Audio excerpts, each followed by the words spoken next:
NetChoice launched the NetChoice Litigation Center to act as a constitutional watchdog for the internet. So we challenge state and federal laws that threaten online free expression and innovation. A few years ago, both Florida and Texas passed social media regulations that basically put the state in charge of how social media companies do content moderation.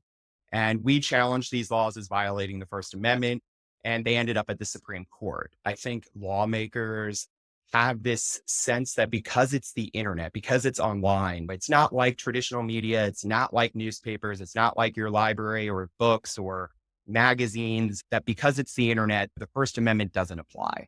The Supreme Court shot this down over 2 decades ago.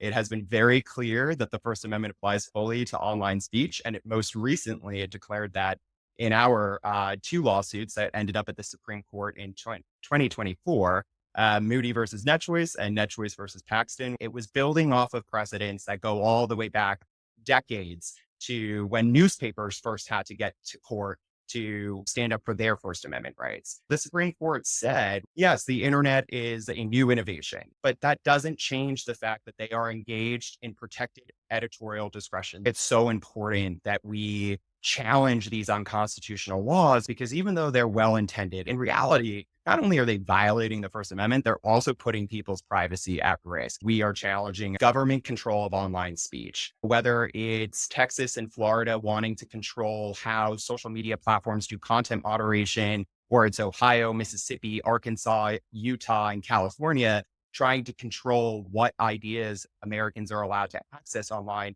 We're not actually protecting anybody by passing unconstitutional laws and then just patting ourselves on the back and walking away. Instead, we're violating the Constitution and leaving the people that we're trying to help worse off. The Supreme Court provided a lot of important guidance and affirmations about the First Amendment protecting online speech in our case last year. But the internet is constantly evolving, and political actors are constantly needing to relearn the same lessons. So it is very likely that we will see the Supreme Court weighing in on these issues again and again over the coming decades.